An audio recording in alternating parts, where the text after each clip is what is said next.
আসুন আমরা জেনে নিই ৩৩ আয়াতের ফজিলত। ৩৩ আয়াতের ফজিলত আমাদের জীবনে কিরূপ পরিবর্তন আনতে পারে। প্রথমত, কোরআন পাকের বিভিন্ন স্থানে অবস্থিত সর্বমোট ৩২ আয়াত ও বিসমিল্লাহ শরীফ এক আয়াতে সর্বমোট ৩৩ আয়াত। এটি আমাদের জীবনে নানাবর্তী পরিবর্তন নিয়ে আসে। যে ব্যক্তি প্রত্যহ সন্ধ্যায় এ আয়াত পাঠ করবে, আল্লাহ তাআলা তার রুজি রোজগার বরকত দান করবে। যে সকলের কাছে সম্মান লাভ করবে, সকলে তাকে শ্রদ্ধা ও মনোযোগের সাথে তার উপদেশ গ্রহণ করবে।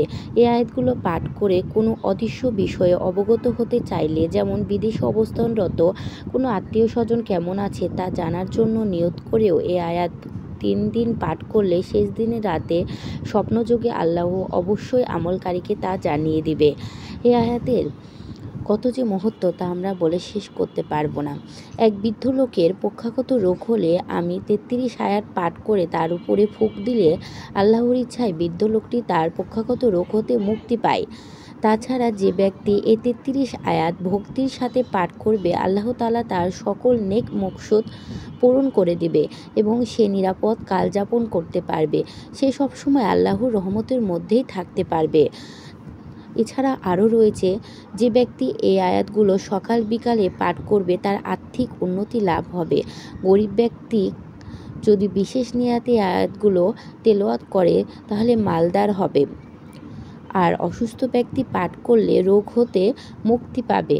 তাছাড়া বিভিন্ন জিন ভূতের আছড়ে রোগীর অথবা বান টোনায় আক্রান্ত ব্যক্তিকেও এই ৩৩ আয়াতের তাবিজ লিখে খাওয়ানোর পানিতে ভিজিয়ে রেখে ১৩ দিন পর্যন্ত পানি পান করালে এবং গোসল করার পর কোমর পর্যন্ত পানিতে নেমে ১৩ দিন পর্যন্ত ৩৩ আয়াত ভিজানো পানি হতে কিছু পানি মাথায় ও সর্বাঙ্গে ঢেলে দিলে আল্লাহর রহমতে লোকটি ভালো হয়ে যাবে।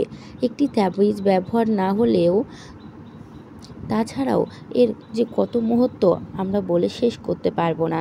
যে ব্যক্তি এই ৩৩ আয়াত নিয়মিত পাঠ করবে তার সকল নেক মকসুদ পূর্ণ হবে, নিরাপদে জীবনযাপন করতে পারবে ও সর্বদা মহান আল্লাহর রহমতের মাঝে থাকবে। এবং তাবিজ বানিয়ে ছোট ছেলে মেয়েদের গলায় বেঁধে দিলে সব প্রকার বালা মুসিবত থেকে হেফাজতে থাকবে। তাছাড়া আল্লাহর নিরাপদ ও আশ্রয়ের মাধ্যমে কাল যাপন করতে পারবে। তো আমাদের প্রত্যেকেরই উচিত সকাল বিকাল সন্ধ্যায় আমরা যদি এই আয়াতগুলো তেলাওয়াত করি তাহলে আল্লাহর রহমতে আমরাও সুখী জীবনযাপন করব।